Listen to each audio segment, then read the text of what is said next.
Welcome to another episode of the Joe and Brian Show. Today we have a very eventful episode. We're going to be covering Serie A transfers and the winners and losers, going over who made good deals, who made bad deals, and we're going to be doing a league prediction, so stay tuned.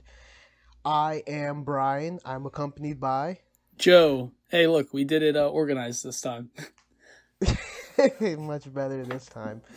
So Joe, are you excited for this episode? I know I am. I'm excited. I've done some research. Could always do more research, but I've done enough. I've done enough to feel like these claims I'm going to start spouting today, I think they'll be good. And opposed to our previous video, I feel much calmer, now at least. Yeah, I feel calm, Last one, there's a lot of noise, a lot of excitement. Inter got to me.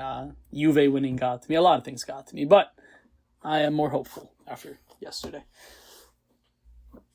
So I want to ask you, where do you want to begin personally? Do you want to begin with just covering the transfers for this season, because it has been a crazy transfer market? Yeah. Or do you just want to jump straight into just how the league predictions now that we know the full squads? Well, I say this. I say we jump into transfers first, and then we'll make the audience wait for our predictions. Yeah.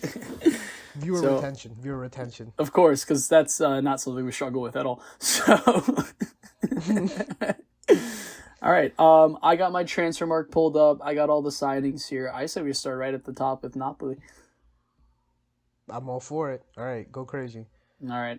So I'll run us through some of the names, the prominent names that Napoli have brought in. To begin, Kevin De Bruyne.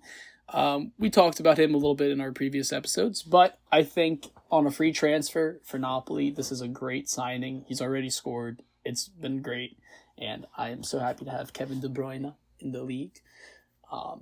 Besides Kevin, also Elmas has made his return to Napoli on loan. I don't know why he left. 25? He's not a bad player. I mean, I don't think he did so great at Leipzig, but I don't think Leipzig had a great season either, so... All things considered. It's not great for them. Yeah, no. I see Hoyman, Rasmus, whatever, the former United guy. He made his way to Napoli on deadline day. He was getting tossed around Serie A, but he finally found a home of sorts. With Lukaku's injury, makes total sense. Also, in the striker department, Lorenzo Luca, who I believe joined on a $9 million loan fee with probably a 30 obligation to buy, something like this. Also in the striking department. Early in the window, they signed Marianucci from Empoli. Young player, great potential, but he's only 20. I don't know how much he's going to feature with Conte, but it is a good signing to have. They also signed Milinkovic-Savic, not the midfielder, but the goalkeeper. Very good keeper. He is 28, older than I thought. I don't know if he's going to wind up starting or not, but I think Napoli, having an extra keeper definitely doesn't hurt. We know that Merit is not known for his consistency, and definitely doesn't hurt to have two competent goalkeepers. We've seen that with Inter and the Milan, how when you have an injury-prone goalkeeper, these things can definitely negatively affect you. So, smart signing there. They signed Guterres from Girona. Brian, I don't know if you know anything about him. I'm not a big La Liga guy, but they're willing to pay $20 million, so it can't be that bad. Gutierrez. I'm pretty sure if it's the guy I'm thinking of, I think he's pretty good. I think he'll do a job. I'm interested because Napoli do have Spinazzola, and Spinazzola is pretty good from what I saw last game. But I guess it's always good to have depth and have competition in the squad. Sure, he's 24. I think just from an age profile and, like I said, resale value overall. Pretty good signing. I'm happy with it for Napoli. Not happy as an Inter fan, but happy in general that they're making good moves in the market. In addition, they also signed Noah Lang, who I don't watch PSV, so I'm not going to pretend like I know too much. But I saw him debut, I think, the other day, and he looked okay. So we'll see what comes of him. And Napoli, already with the best defense in Italy, decided to sign another center back to reinforce Sam Bakumba, or Bakema, I don't know. One of these variations. But they paid around $30 million from him from Bologna. He's a very good center back. He'll slot in perfectly there, either as a backup or an alternative to Rachmani. Great player overall. As far as there were a lot of... Oh, sorry. I'm sorry. No, you're good. I was just... I was actually gonna make a comment about the outgoings. Go So for it. Napoli have had a ton of incomings, but they've also had a fair amount of outgoings. I mean, they had a ton of players go out on loan, a few free transfers, but we gotta look at the big one, Victor Osimhen to Oh yeah, Galatasaray. The Turkish league, they've been making some pretty big moves recently, and that 75 million fee definitely helped facilitate a lot of these transfers that Napoli had going on. Giacomo Raspadori, 25 million. yeah. Shame that he left the league, but he went to Atletico Madrid, and I think that can be pretty exciting. I think he'll be a great player for Simeone. I wish him all the Matan best, going to Real honestly. Betis. Yeah, he Of sucks. course, Elia Caprile. Yeah, he's a good Um, goalkeeper. He's actually a pretty solid keeper. I was surprised Cali actually wanted to spend any money this year, and they spent 8 million on him. So kudos to him. He'll do great. He's only 23. I don't know that he would have been a Napoli level keeper, but overall, pretty good signing. They also let go of Gianluca Gaetano Cagliari as well for 6 million, little attacking midfielder at the age of 25. Can't say I'm very familiar with him. I am. He got old. Let's just say the least. He's been kicking around the block for a little while. Solid player 25? though. Solid player. He's alright at 25. He's got some. He can still do something. Jesper Lindstrom, right winger, went to Wolfsburg on loan. Looks like, and they had Jens Kajus, the Swedish defensive midfielder. He A went to Ipswich. terrible player. Another one like Natan. He was brought in, I believe, post Spalletti during that interesting season they had, falling to what was it, 10th or 12th place, something like that. Good to clear the Well, books. we'll see how he does in the championship now under Ipswich. I guess they're pretty exciting in the Prem. So hopefully, the trajectory continues and he'll have a good season. Sure, Giovanni Simeone, at the ripe age of 30 years old, I has gone like to him. Torino on He's a loan. good player.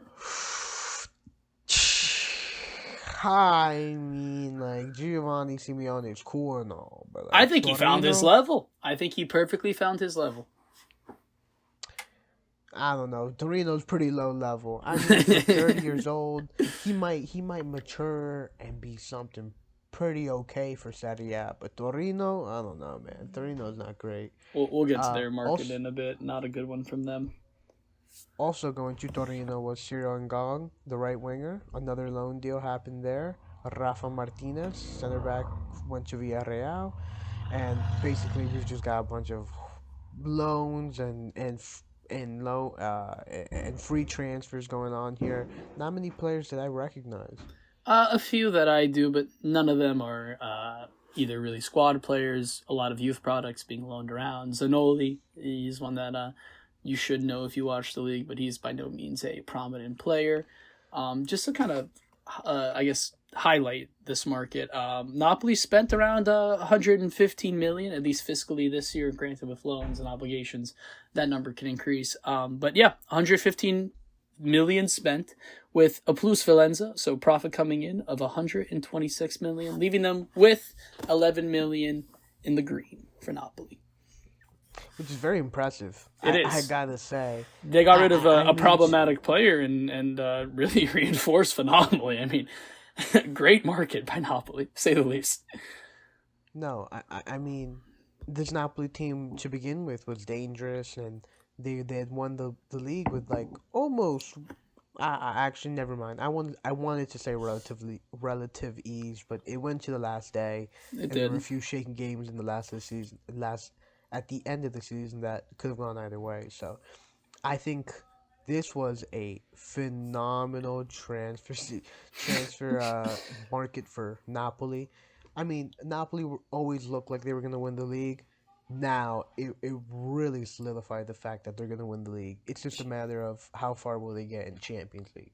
Sure. I think the only question mark surrounding Napoli is just the temperament of Antonio Conte. I mean, nothing to doubt his abilities. Obviously, he's working with De Laurentiis, who is a difficult figure to work with. But those two, they put it together last year. Conte agreed to stay another year at Napoli, so he's getting back in the market like he wanted to be. So ultimately, I believe that Napoli could really start something here that could go on for a really long time, which could be scary. Unless you're a Napoli fan, this could be just the thing for you. Now, just for logistics, I'd kind of want to go and see where you rank Napoli right now in terms of Ah, transfers, winners, loser. sure. I think They are they the have like winner an in my S tier. eyes. Yeah, S tier, surely, right? We gotta put S them S tier. tier.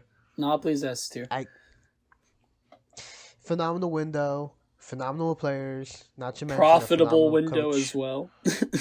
Oh yeah, yeah. Super important that Napoli is one of the only clubs to ever exist that somehow makes money. Like actually puts money in their pockets at the end of the day. They It have is no insane debt. because most They of are these clubs can't. profitable. It's just it's incredible. Also considering they don't own the stadium, and it's not the cleanest or nicest stadium in Italy by any means. You could call it just about being average, but honestly, it is a beautiful ground, and you know the home of the Campioni of the former year and potentially of this year. So, just moving on to the next team swiftly, we'll be talking about good old Inter Uh, Milano. Joe, oh you want to yeah, start this one off? yeah, I'll sweep up the floor here. Basically, Inter signed Luis Enrique from Marseille. He's a hard player to comment on because I feel bad for him to a degree. I don't exactly know how he's going to fit into this team. The Inter fans have been very harsh on him, calling him a Dalbert, who was a failed Brazilian signing from Ligue 1. So I see the parallels heavily. Also, the transfer fees, just to write that out the same. But he's 23. He's a versatile player. He can play on the left. He can play on the right. He's a winger. He's a wing back. Not quite a right back, but I believe in this Inter system, he's going to operate similarly to DeMarco. I could see him pairing well, actually, with Carlos Augusto on the left, who's a little bit more defensively minded, which could allow Luis Enrique to go forward well. But for 23 million, it's a question mark signing. Um, we'll see. I don't hate it. I don't love it. I'm kind of neutral on it. This brings us to our next signing of Boni from Parma. Now, maybe I'm biased because he scored already, but I like this signing. I do like this signing. He's 21. He's a little mini Marcus Thuram, which kind of leads me to believe that Thuram might be sold at the end of this season. Just a thought. I'm pretty sure he Mm. does have a release clause, and if he has a good year, I could see some teams in France sniffing around for a striker. Just an option to play. But yeah, as a vice Thuram, I think it's a great signing, and for the price, I'm actually pretty happy with it. Following that, we have Andy Diouf. I don't understand what the fuck this one was about. 20 million spent.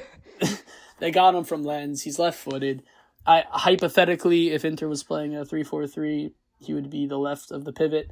Kivu has mentioned he could also play in the left of an attacking, 3-4-3. That being said, I just question marks. I mean, I don't know what to expect. I'm not going to judge the player. It just seems like a signing that doesn't make a lot of sense, especially for the price. Maybe on loan I can understand, but at 20 million, it just feels like Inter was spending money to spend money at this point. Um, Well, I don't know. I'm kind of looking at his FB ref right now. I mean, he's got some pretty good stats. I mean, he's he not a has. bad player, and there's this famous clip of him carrying the ball like all the way up and scoring and missing, and he's not a bad player. It's just I don't know if he makes sense when we are playing a 3-5-2. Well, I think you also need to consider. I think you have a lot of talent in this squad. Oh yeah, Can Chivu be tactically flexible and yeah. versatile to I think come up he's with willing to something be. new? We'll see about that. I mean, just like you were saying, this guy, Andy Diouf, he's the 99th percentile for successful take-ons, Sure. 98th percentile progressive carries. Yeah. I No. No. mean, this He guy's he doing excels in all those three carries a departments. No game at doubts. the minimum, and he's not bad for shot creating actions in the 82 percentile. Takes shots, so he's willing to take shots. 91st percentile there, almost 2 shots per game. I And mean, he let's be looks real pretty here. good. I will say Inter has had a problem with creative dribbly players. We haven't had one of those in a long time. But I think something I want to point out about Andy specifically is this. He isn't a technical maestro, even though he's beating these guys on one-on-ones. I think it's a great advantage of acceleration. He's very quick. on that first step. I think he's great for carrying the ball. I don't know that he's going to be able to necessarily use those abilities when he has to break down a 2-3-5 from Cagliari, or so yeah, it's hard to say exactly how he'll pan out. But I don't hate the signing. I just don't love it. It just doesn't make enough sense. Following that, this one was concluded, I believe technically in January, but he didn't formally join Inter until the summer. That would be Petar Sukic, who I believe for only 14 million euros is one of the bright spots of this transfer window for Inter. Not a lot of that coming from this club, but I love him as a player. He's looked great thus far. I'm super excited to have him on our team. He looked good. He looked good the other day when he played. I made a comment, the new Modric, even though Sure. Modric is still around. In Serie A now. So the comparisons will be made, and, let's hope that he lives up to these high expectations. But at 21 years old, once again, excited, great signing. Following that, just Nikola Zalewski, that transfer was formalized. He was immediately sold, now getting into the outgoings for straight plus Valenza for 17 million. I didn't want him to leave. He was a really flexible player. He loved to take on a man. He was a great tactical element. But also, you could describe him as a luxury player, not someone who's super critical to the squad, but damn, not someone you want to get rid of. But for the instant profit, it's kind of hard to say no. I see where the board went in that direction. And also one more incoming I forgot, and this one is just mind-boggling. Big one, honestly. Manuel Akanji. Great player. I have no problems with Akanji joining my team. My issues lie in the fact that in order to bring him in, we let Pavard leave. And both of these deals, I believe, are options to buy with a very similar loan fee. So from a finance standpoint, it's a swap, but I don't necessarily understand the decision-making here. I believe Pavard could have wanted out. Maybe he was concerned about his playing time, but considering that Bisek just let in a goal the other day that, I feel like it's going to be nothing but common from him, I don't know. I'm not thrilled by it. I don't hate it. It's just an odd transfer, to say the least. To me, it looks like Inter were finally at the point of going, hey, if we're going to be playing with this 3-in-the-back system, we might need some center backs who are just a little quicker, a little Which more is athletic. totally fair. But why is Acerbi and De Vrij still at my team? This is... I think Acerbi's there because he's Acerbi. He's 30 whatever years old, and he's Italian. He's something. He represents something in the locker room. I agree with that. I think that is something. I think, honestly, look at it this way. I think you should have kept one or the other. I don't know that, both were needed here. Obviously, Leone was a missed opportunity. And this whole transfer window, to avoid a freak out here, I'll just say was not good from Inter. And just to say some outgoings, a bunch of loans, Valentin Carboni to Genoa. We could talk about that a little bit later. Thankfully, Meritaremi is gone. Olympiacos, thank you so much, Callisto. We also have Alexander Stankovic, who joined Brugge. Once again, he seemed like a very promising CDM. Brugge were willing to spend over 10 million with a very high resale clause.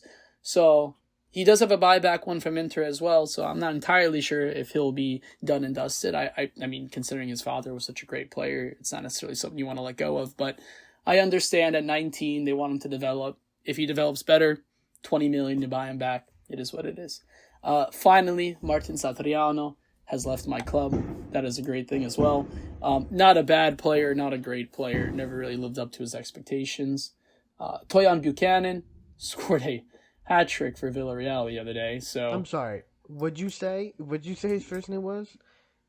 Alexander Stankovic or Toyan Buchanan? No. It's wait, is it Tejan? Is that how you say that? I'm pretty sure it's Tejan. Yeah, Tejan.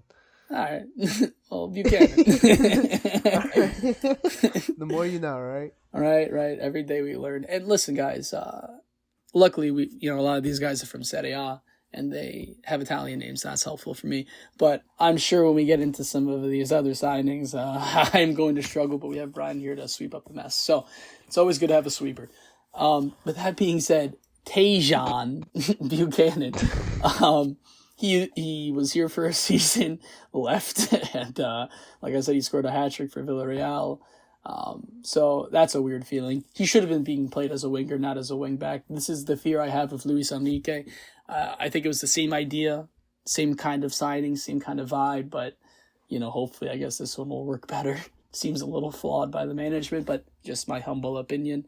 Aslani, thankfully, has left. I didn't hate him, but considering how Chala's been playing recently and we're not going to have a dedicated CDM like we intended, question marks I have. Question marks. Everything else, though, was mostly just Taremi? loans. Taremi, yeah, he was out, thankfully. 2 million. I can't believe you got money for him. Yeah, I mean, like I said, the Greeks really know how to, welcome you. So thank you, thank you for taking him. I But yeah, I didn't know that Correa went to Botafogo. That thankfully, I did not know. yep, That he is he pretty interesting. that was a great free transfer. He was eating up so much on the wage bill just between like amortization with the transfer fee and his overly high salaries. It just thank you. He's gone. We don't need the grill master anymore. We have other players who can man the asado if needed. We have a nice strong Argentine contingent at this team. So yeah. Also, Palacios decided to stay, which is interesting.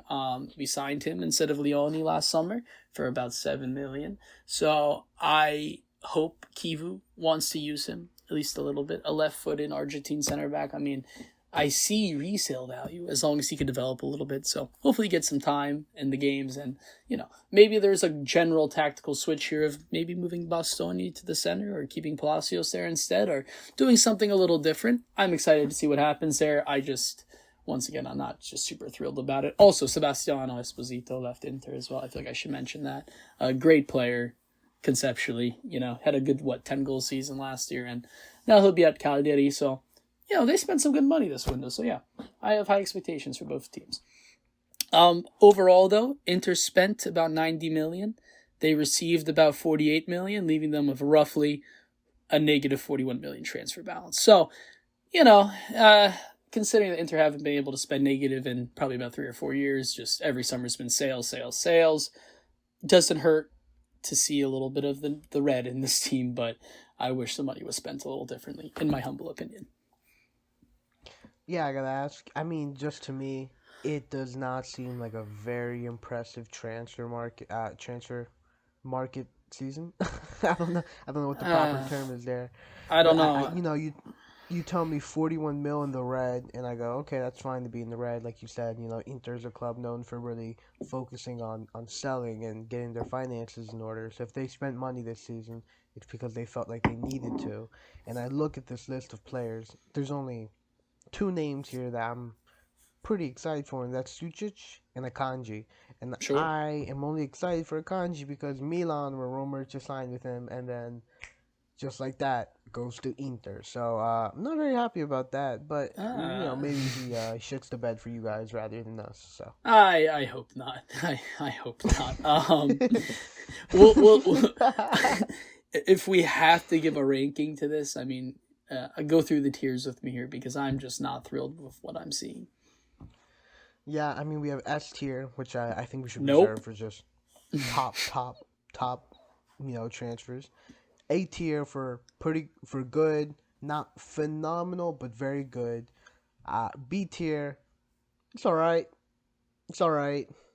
C, I would say you had a bad one, and D, you had a stinker, absolute miserable time. Your club is in dire straits based off your transfer market.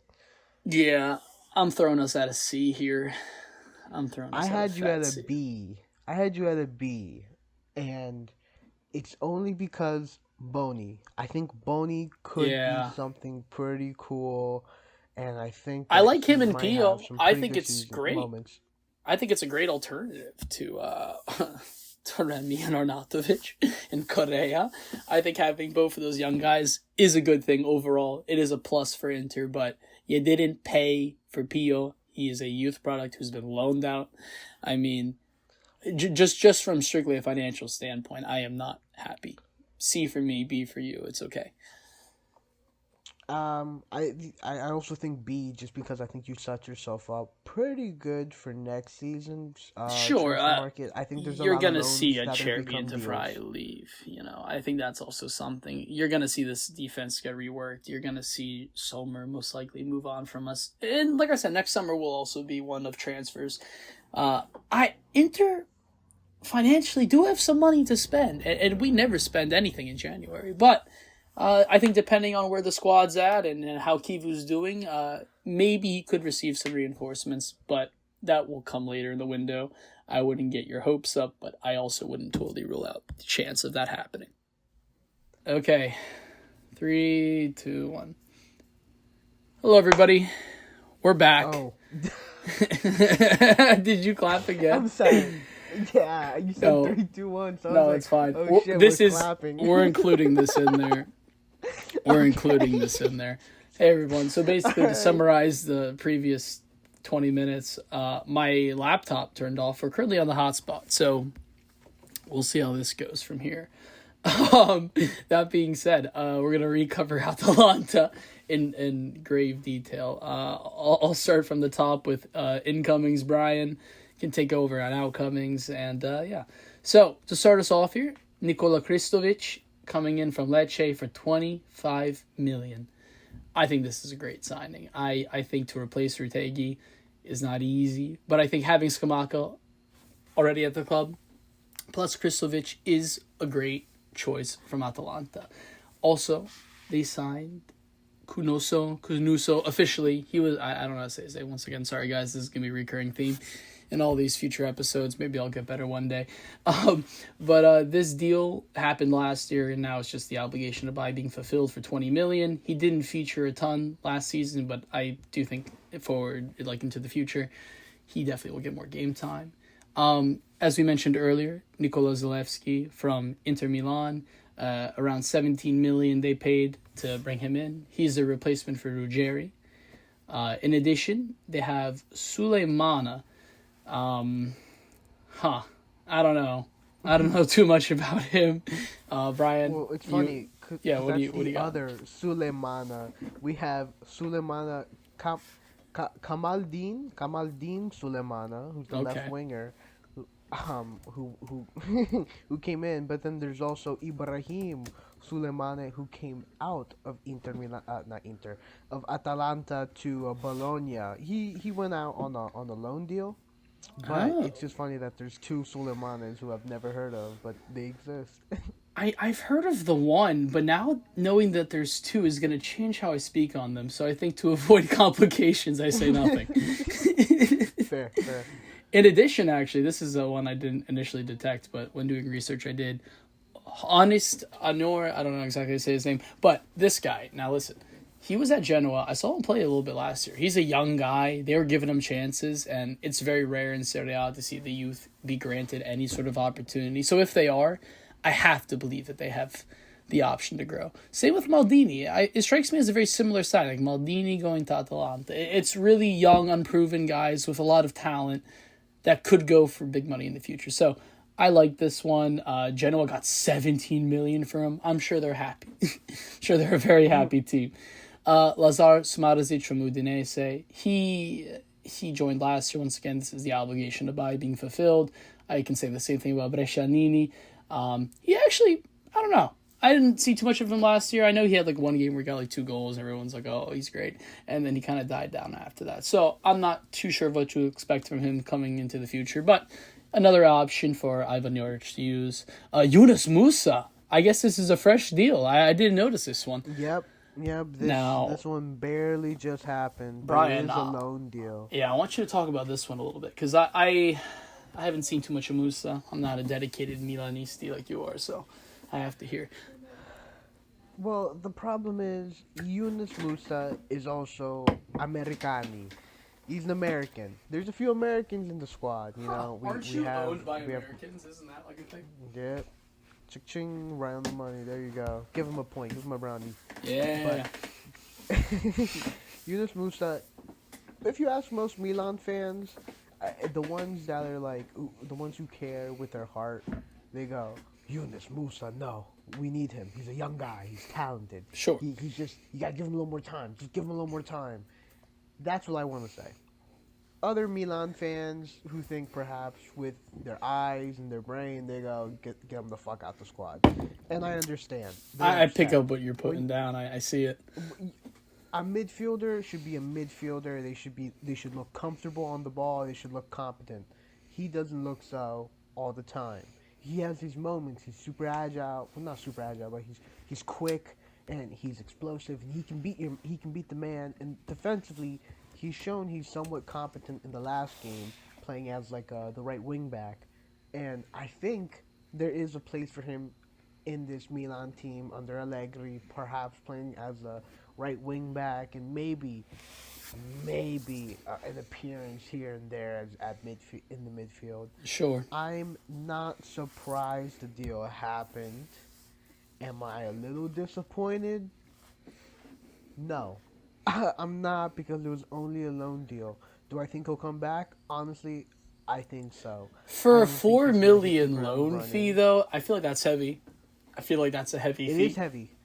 That's a big fee, but I think it's also because it happened so late, and they're like, we're gonna let this happen, and because we're gonna let this happen, it's gonna cost a little cha-ching up front, but I don't think there's gonna be a subsequent deal that follows, or maybe there is already, and I'm just talking out my ass. Maybe it's an obligation to buy. I'm not It's quite hard to sure. say. We'll know all the details later, and we'll correct ourselves accordingly. But I would have liked him in the squad. I think he's cool. He's an American. I just like it. But I'm not completely upset about it, and I understand why Milan decided to do so. well, this brings up something very funny. I saw a clip the other day on Twitter. It was of I think Musa was like wasting time or something like this, and then Allegri runs up to him, yells at him a little bit, and like gives him like a little kick. and, then, and like it's Allegri, so it's like I don't know how to take that. But now he's been transferred, and I'm like, huh, that's funny. Kind of give you a little sign there. Oh yeah, Yeah, yeah. it's a weird one. Allegri's still weird to me, but maybe I'll get used to these antics pretty soon. Once again, you gotta wait for the press conferences. I think that's actually a really fun thing about Serie A. Is going back and listening to these. Like I remember in Inzaghi, he had his quintessential phrase "Io penso che," followed by some utter nonsense. Something very diplomatic at the end of a game. Kivu now, he's the blame guy. We're seeing that. Conte's obviously going to attack whoever pays him because that's how he operates. And Allegri is going to talk about some things. He's going to be very indirect. He's going to jest a little bit. He's going to tell a joke or two and then walk away. But He's like a gentleman. He's like the most gentleman-esque of all the I Serie know A coaches, I think. calling Allegri a gentleman does not soothe me. But I see what you're Like he saying. has his moments. He has his moments when he flares up and throws a suit jacket, but he's the only manager who pulls up in the suit jacket. Very simple, very Allegri, and he plays his style of football. You know what I mean? You know what you're getting with Allegri. Do you know what Allegri is like to me? He's like a BMW. Or like a BMW owner. Yeah. And the reason I say this is because he's like an elite level manager. He's no Ferrari, he's no like the greatest manager of all time. He's never in that conversation, but he is like what you get. And with Allegri, you have a little degree of calm. It's like a BMW. It's like it's not gonna like fail immediately, but if it does fail, it's gonna be very expensive to fix. So, in my eyes, Well, that's how I see that, man. I pulled that out of my ass too. That was pretty good, right? I like that. no, that was great. I love that. It was a perfect analogy. Let's wrap up with Atalanta because their outcomes are Sure. very exciting. I mean, we have the big main one we talked about a little bit earlier. If you stayed in the recording, Matteo Retegui going to Alkiscadia. Oh, they didn't hear me have to Basi- pronounce that. That's great. That's great. They might have. They might have. We might just put both just to ruin both of our lives. Sure. 70 million, significant fee.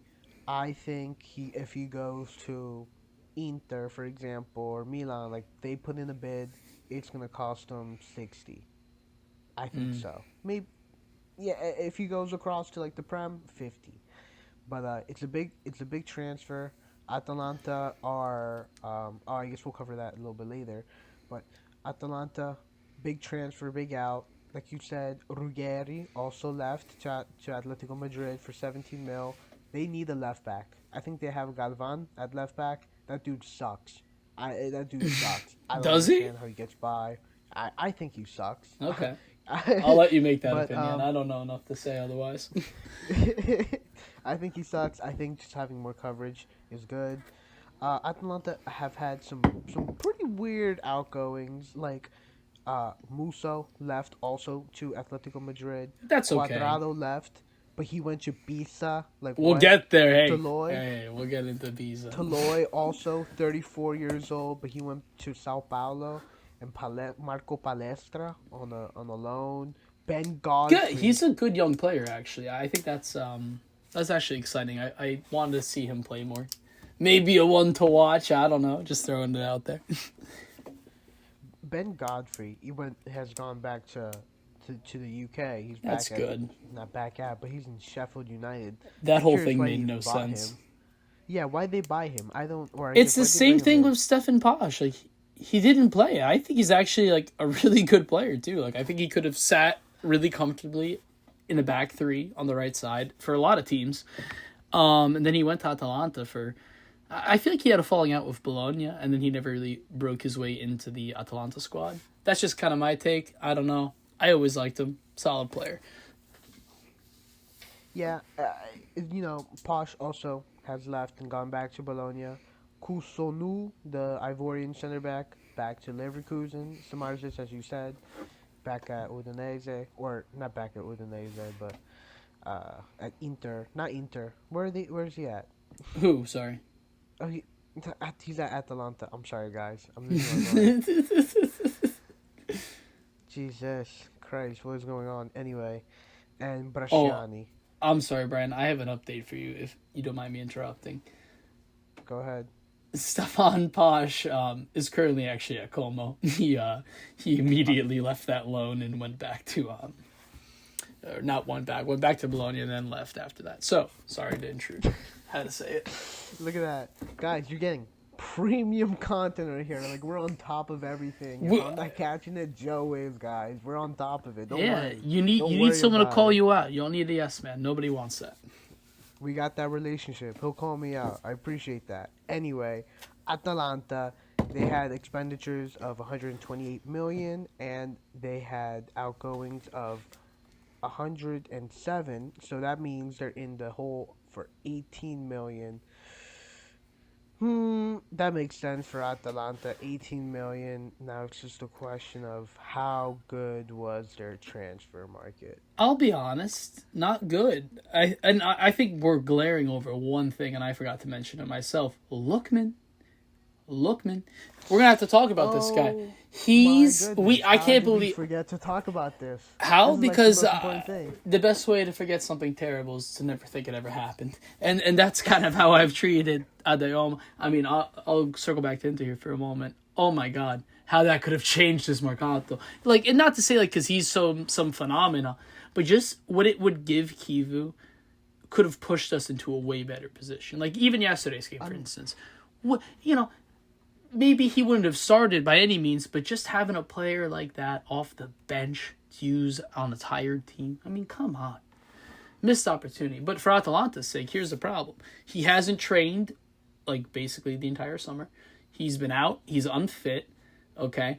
Next thing you know, let's say he gets reintegrated. He has AFCON in the winter anyway. He's going to play maybe half of a season. So are Atalanta just going to do this thing where he leaves next year super cheap, or in January whoever offers him like Galatasaray? Like, is this how Adeomo Lookman's career goes? Like, because he needs to get fit for Nigeria, so it's just a huge question mark. So I don't know. It doesn't make a lot of sense to me. Atalanta messed up in my eyes. They had an offer that was fair and on the table. Granted, they took Inter as a rival. Let me tell you something. With Ivan Joric as your manager, losing your best players and replacing them with some pretty mediocre alternatives. I mean, come on. Atalanta, please. You are not in the same caliber as Inter. Well, Atalanta, I have to say, from my understanding, their transfer, I guess, policy, I guess they would One only big accept one to needs to leave leave. That's one, typically the one, rule. yeah, one big superstar can leave, and they got that stupidly large offer from Sure, Ricky, and they took it immediately. They didn't even hesitate. It sure. happened so early into the season too. It was around the time that the Club World Cup was happening, so just in an instant, boom, and that sort of shut the door for Lookman. Lookman, I think But this happened to him last year when he was like, yeah, "Hey, I they want to leave, denied him a didn't transfer train," request. and then they had a quote gentleman's agreement, but we all know in football that doesn't that's worth shit. That's worth nothing. I mean, a club can tell you one thing and a player can tell you one thing, but who knows if it'll actually happen at the end? And look at this. He put Sure, his feet down, dragged his feet, didn't train, didn't do preseason, and still didn't get the transfer. So now he's have to reintegrate himself back into the squad. I don't know how if that's gonna if go. he I see does, him. I see him leaving in January.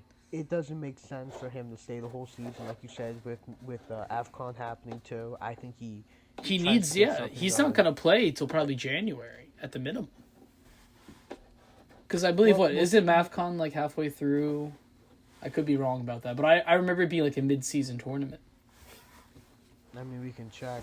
Afcon will be. Ooh, Afcon won't be until December. That's what I'm saying. So he will not probably feature for Atalanta before that, and when he does feature, it's gonna have to probably be for Nigeria, unless something weird happens. But then again, it's a transfer market, and you never actually know. I'm happy the Lookman saga is over. I hope it doesn't circle back, unless January comes knocking and he comes for a much lower fee than Atalanta were initially asking, which I actually could see. They might not play hardball again. They do try to run like pretty smart, so we'll see. It might give him the opportunity to sign someone, to replace him. Just to get something. Because if you just have a player who's not playing at all, I mean, getting Sure. any kind of fee and then getting a replacement would be a positive. It wouldn't be the best positive in the world because you're not getting the biggest fee for Lookman, or maybe they are. Maybe they're getting a good fee if they do sell him. But just to get a player who's not adding anything and getting a fee out of it would be a positive for Atalanta and help them in their Scudetto push. Sure, I think they made the wrong choice here. And for that reason, and also for the new manager as well, I have to give this market from Atalanta C, B, C. I would give them a C. They're a C. You think it's a C? Yeah, they're still minus I 18 in the hole. And I mean, the squad isn't any better than it was last year. If anything, it's worse.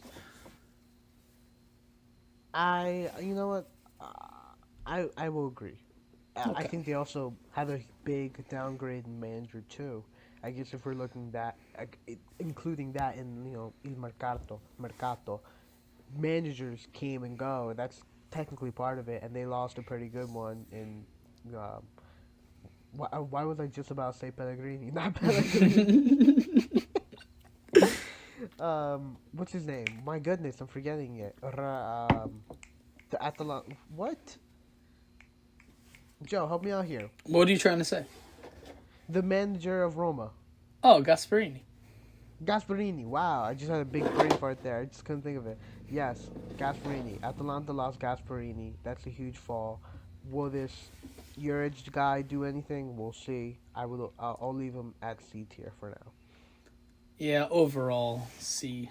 What do we have here next? You have Juve on your list. Yep, Juventus. All right, I'll run through the ins, Brian. You want to run through the outs? Sounds good. Sure. So, I think in general we could talk just about the state of Juventus a little bit after this at the end. Anyway, Francisco Conceição, love this player. He's dangerous. He's good. He's 22. I mean, Juve, sometimes they just know how to pick a player. Sometimes. I can't say this about for everybody on their list, but for 32 million, I don't hate it. I think it's great. They did pay a hefty 10 million loan fee for him last year, so they kind of had the obligation to kind of follow through on this player long term. Nico Gonzalez, he is out. I'm pretty sure now, so I won't even discuss this one. Following that, we have Lloyd Kelly. Wow, That was Lord made Kelly permanent, is the wasn't it? right? Yeah, 17 million. Unless I scroll a little further into the outgoings, maybe I'll be proved wrong, but I don't believe so. That He is just your played. left-footed center back, Juve. Enjoy. Following that, they have this guy actually, Eden Zergova. Okay, 15 million. He came in from Lille. What I actually like a lot about this guy is because, like, if you look at the Juventus squad, they've like basically recreated Yugoslavia on the left side of their team. It's great. And honestly, I think when you can get the Balkans working together, it's all good for me. I think they create some beautiful football altogether. Next Then up, oh sorry, I was just taking a no, sip go ahead. of the Heineken. Anyway, following that, I agreed Di Gregorio, I guess, officially got confirmed, so that's fine. Kalulu, same thing as well, great player. João Mario. I heard bad things about this guy. They did a swap Really? deal with, I believe, Alberto Costa. Same fee, same everything. Apparently he's way better.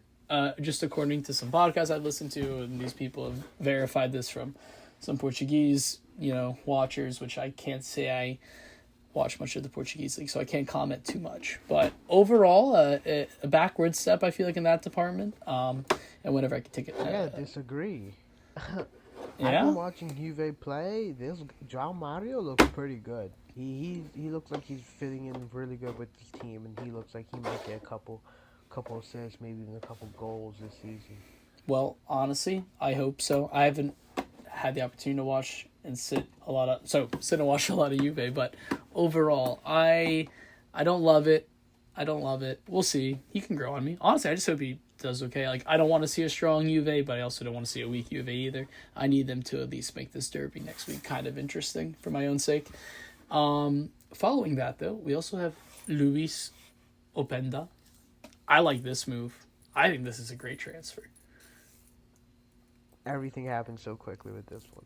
I know, like, a lot of these guys, we haven't really even had a chance to process ourselves, and because this is deadline day, let's make that clear.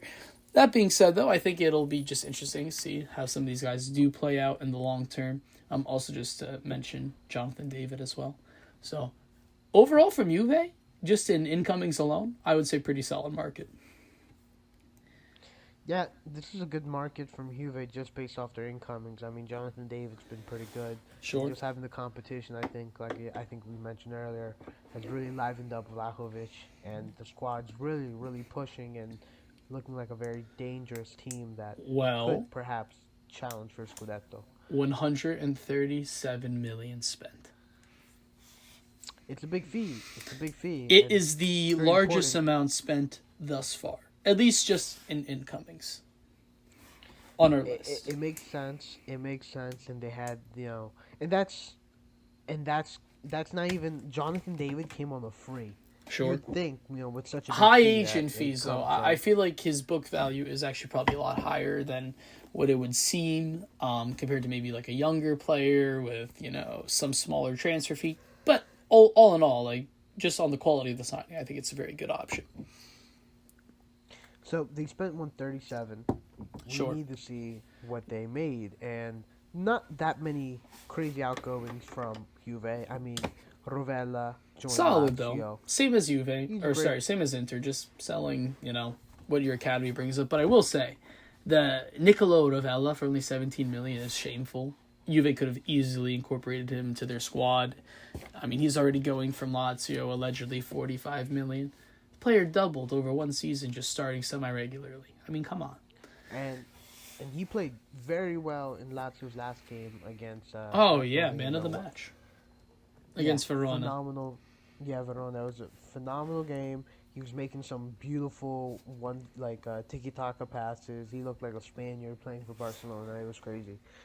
Then Fagioli. Well, actually, not Fagioli, but we can continue with Fagioli. Nicolo Fagioli goes to Fiorentina for 13.5 million. We'll talk about Fiorentina in a second. From Juve, I understand why this happened. I don't think it needed to happen. But maybe after the scandal and the other things that happened, I can understand why this happened. It does kind of make sense. I skipped Alberto Costa, but that like you Yeah, mentioned, that happened with the Jean Mario deal, 10 million going to Porto. which I think is silly, by the way, 15 just million. to reiterate. Sorry, 15 million. Then Savona, he left, went to Nottingham Forest. I think this is a crazy deal. I mean, another Italian in the Prem. How do you feel about that? Listen, I was gonna ask you if you wanted to save that maybe for the end of this whole thing. So there's a few Italians that left, and I feel like they deserve their own segment on this pod as well. All right. Well, okay. We'll talk about it when we address some of the other ones. Samuel M. Bangula, left winger, They gone should have to kept Werder him. Bremen. They should have kept him. This player showed great promise and potential. Young, 21 years old, winger. You don't get Came wingers up very with the often. youth, I believe, with was it before Thiago Motta started getting debuts? I can't exactly remember, but very solid player overall. Very solid. Luca Pellegrini went to Lazio. How is that possible? Hold on, wait a minute. Yeah, Wait a minute. loaned out a Oh, this must have bunch been from by this yeah. must have been from last season. This must be confirmation from like last season or something. Sure, Because yeah, he's been there. how is Lazio getting players right now? A little Serie A special, a little interesting, business deal. Nothing new. Nico Gonzalez went to Atletico Madrid. Douglas Luiz also went to Nottingham Forest. Both of those loan deals. Timothy Weah finally leaving Juve and going to Marseille on loan. Melo, God, I can't. What a terrible player. Hey, Cannot he's say done it on for loan at shit. least, so. Yeah, he's gone to Grêmio in Brazil. Di Sciglio left without a club, but au revoir. No more wages on He's the only books. Not 32. That's a only, good pickup for like a Pisa or something like that. You get a little use out of him. on, only. It's crazy. Now, hold on. Wait a minute. Did What? correct me if I'm not wrong, but Colomwani is stuck at Juve, or No, did you Kolomalani has not joined Juventus. did that deal didn't go through? And it was. I'm pretty sure that is, and I can double check that. But I am under the impression that that did not happen. Oh, okay. So that's So, which also means that Vlahovic stays. Vlahovic definitely stays, but that means that Juve only brought in $84 million. All these players did not really bring in anything, and they're left in the hole 52 million. Well, I think it's fair to 50. mention that Juve got Champions League this year. Same as Inter had a positive revenue stream. I don't know how great their revenues were, but overall, Juve spending 52 million in the red isn't like a super alarming or crazy thing by any means.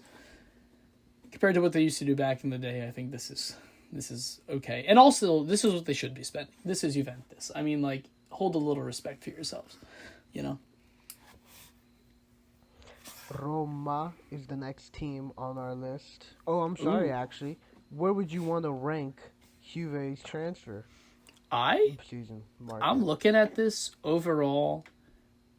I mean, losing Nico Gonzalez, yeah. I think it's good. I don't think it's perfect. I give it a B. I was thinking B too. Oh wow. B, right in the middle. Pretty mid. Yeah, not bad though. I don't think this is bad. I Yeah, just also think with not 52 bad. million spent, maybe you bring in a little bit more. I think it's confirming of a lot of players, which is also important to recall. So yeah, I don't judge it too harshly. Okay, next team, Roma. Ah ah Roma's a ah. fascinating team. If you don't mind, I'd like to cover the ins and then you can do the outs. But for Roma, Sure. we have Wesley. Wesley, a right back who scored on his debut, if I'm not mistaken, from Flamengo, came in for 25 million. He looks exciting. He's young, and I love a good Brazilian. Everyone loves Brazil, so I think he'll be fun to watch. Neil El Ayanui. He's a central midfielder from Lens. Came in for 23 million. Not. I'll be honest. I don't know anything about him. Joe, do you? Sorry. Repeat the player's name. Neil El Yanui. Yeah, okay, Yeah. so I know the most basic of information. I know that Fabrizio was talking about him for a long time. Roma was very excited.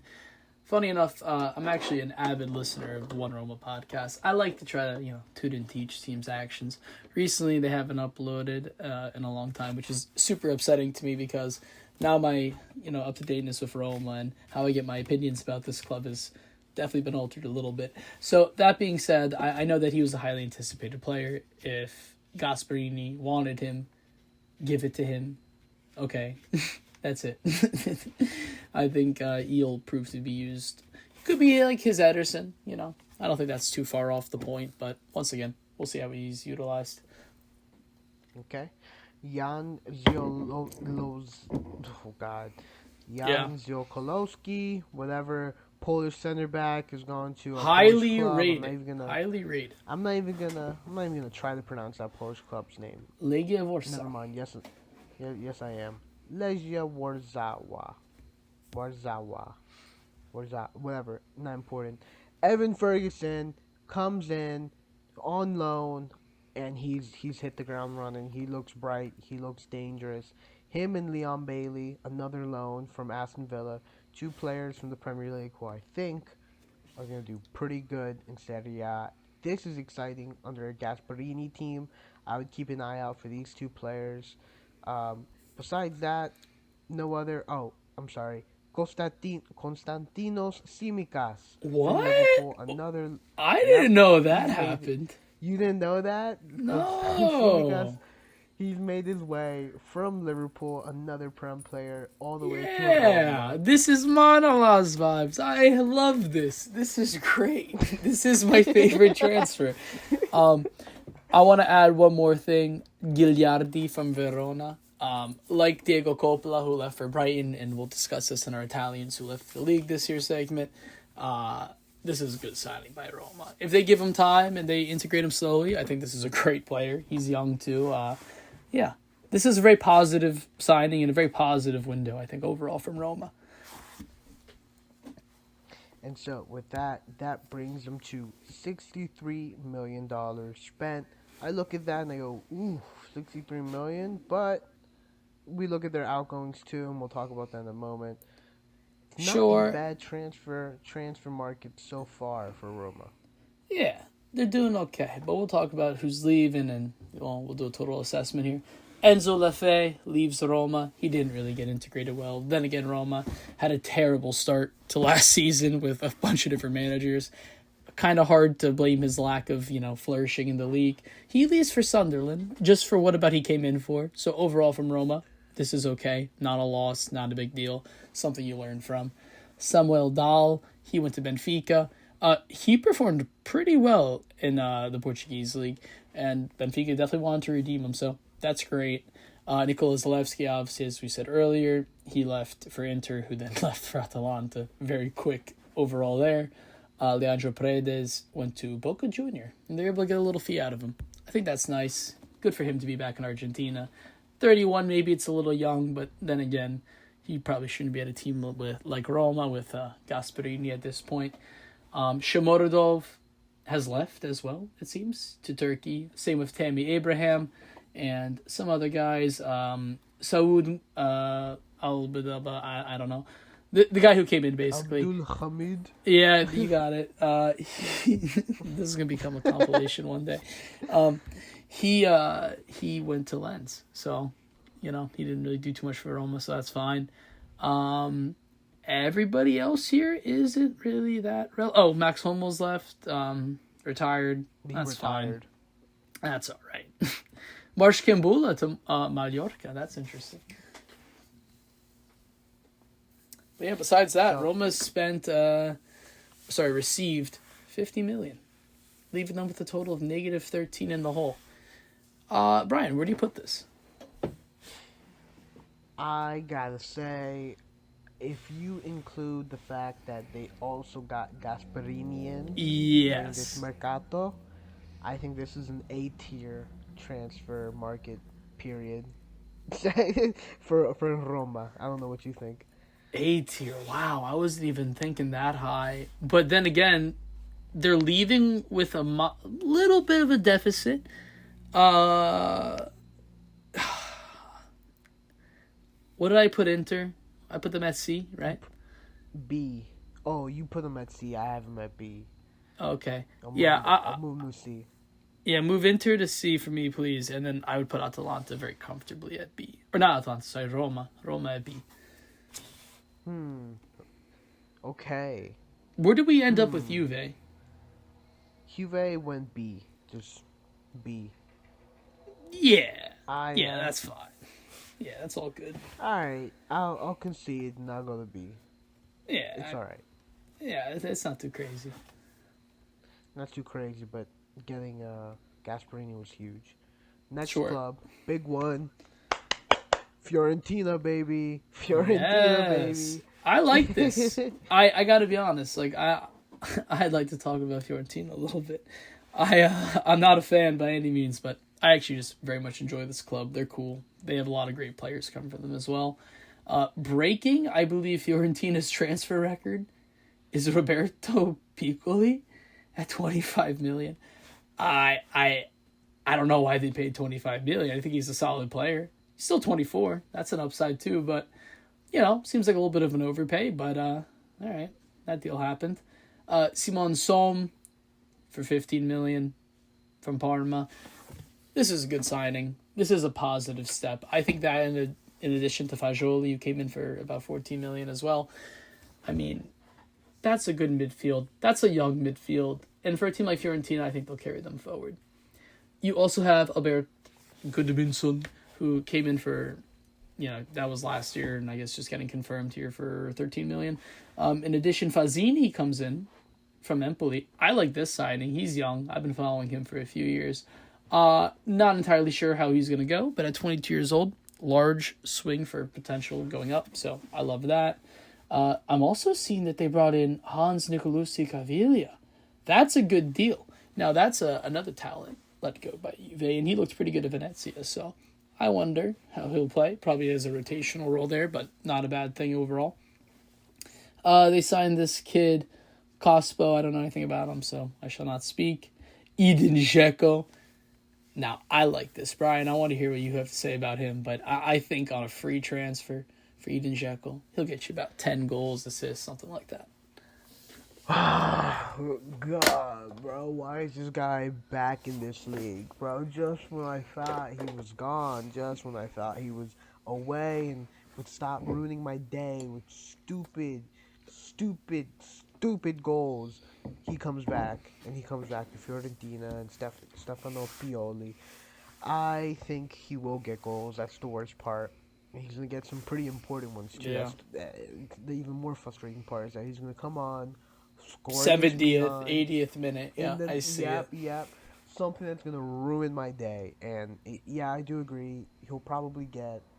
Maybe he probably won't get 10 goals, but I think he'll get 10 goal involvements for the entire I hope this prompts him to retire. I hope he has a great year and he's like, you know what? I bow out respectfully.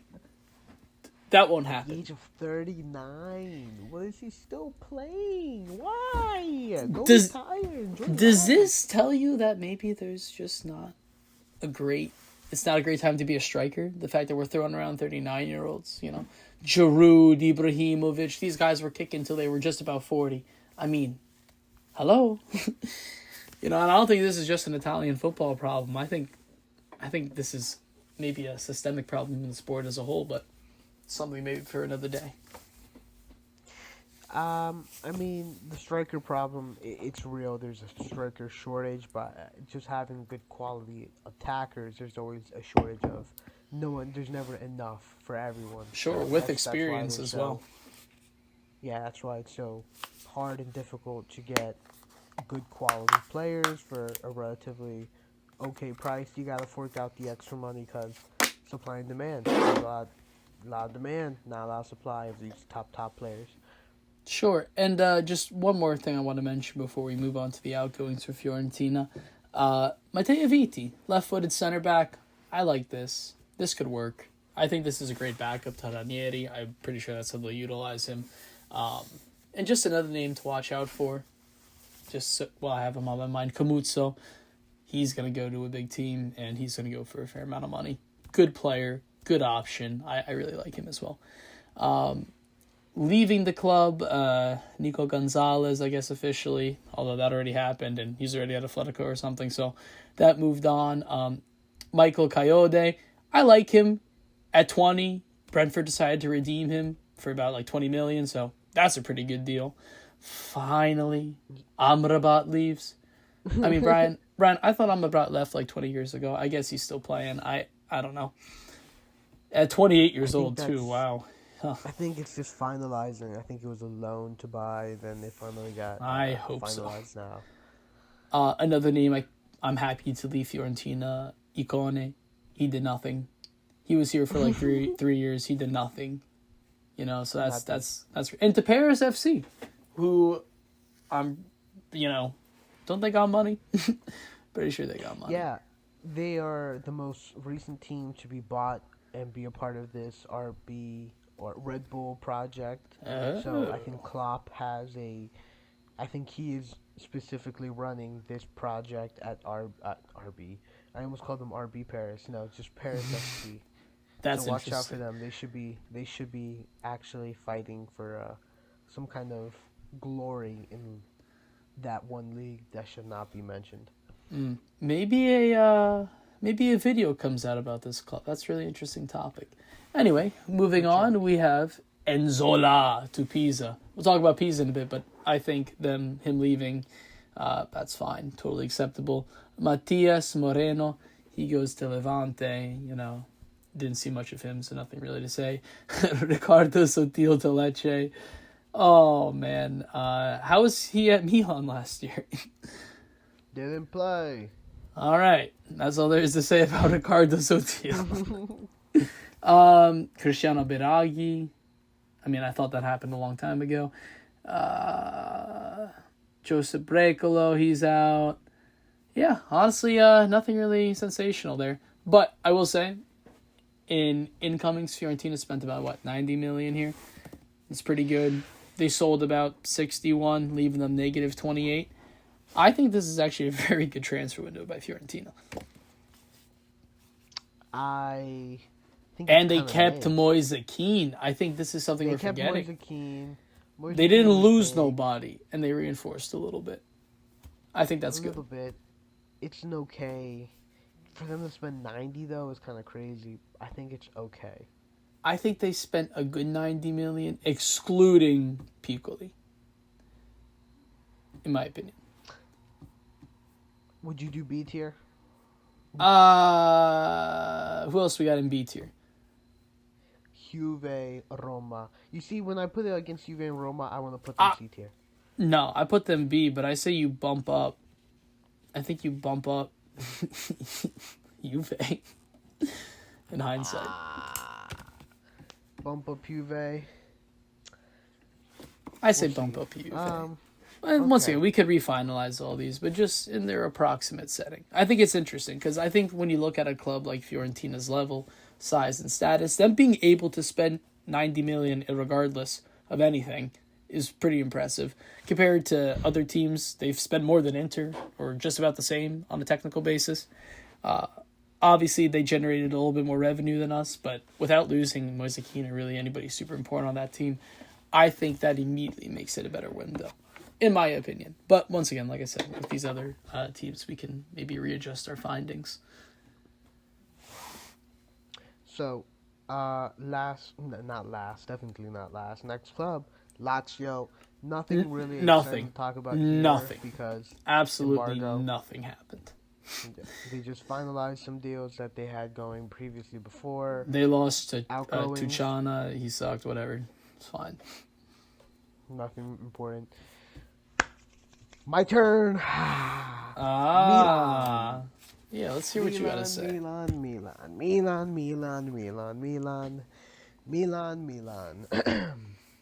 The big one, the big deal of $37 million. Christopher Nkunku. Oh, I think he will. I think he will be a joy. I do think he will be a bright spot in this Milan team that it so desperately needs. He'll play as this, I don't know, either the left or the right 10. that plays behind the striker. So Allegri so far has played this like a 3-3-4-2-1, or yeah, a 3-5-2-1 or something like that. Yeah, 3-5-2-1, where there's two tens, and I assume Nkunku's going to be playing right behind the number 9 as one of these two tens. He'll be great. Ardan Yashiri, so much talk of this guy. Have not. It's so unfortunate what happened to him with him breaking his fibula. So Wait, he'll be out for a couple what? of months. We talked about this a couple the other episode, but Santi Jimenez in training Oh injured yeah, his yeah, ankle. yeah. He'll be out for a couple of months. Oh, that's great. So Okay. shame. So hence we did need to sign another center midfielder, and lo and behold, Allegri got what he wanted. He got Rabiot. So Rabiot's in this team now. Not happy about that. Like I get, all right. I'm happy for Allegri that he's getting the players that he wanted. But Rabiot, he just whines too much. He's a little bitch. Like he's just not. How do you Everywhere he feel about goes. him as a player? Well, then again, he did get into a fist fight with Rowe, That's what I'm who saying. who is now Everywhere at he goes. Bologna. So think about that. They That's fa- going to be fun That's for their next match match. week. Is that not their next match? I'm pretty sure that's their next match. Next match is going to be a fist fight between Rowe and Rabiot. So But listen, watch Serie A. This is what you can expect. And guess what? They're going to get maybe like a 2-ban game each. That's it. 5. That's it. I reckon they both go studs off, break each other's ankles. They both get banned for 3 months. Something That's fun. it. That's it. That's all I want. Can't ask for- Just put on the game. Put on the game, people. It'll be worth it. So, besides him, we also did sign another midfielder that most people are excited for, Samuele Ricci. Ricci has yet to really play. We spent 23 million on him from Torino. We basically took all the excitement out of Torino just for what? For him to stay on the bench. Allegri, show me that you have faith in this Italian youth, because he does look in the very very few moments I've seen him play in the Milan jersey, he does look like he brings a sense of youthful and exciting play and creative playmaking that this team needs. Stupinian coming in as well at left back. I like Stupinian a lot as a player. He was phenomenal at Brighton. So far, he's played like shit. Somehow he debuted. You got an assist. Calm down. But he played like shit.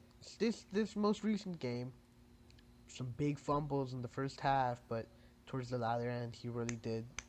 Looks like he started gelling in, so it looks like he will have a pretty good future here at Milan, and I am happy about that.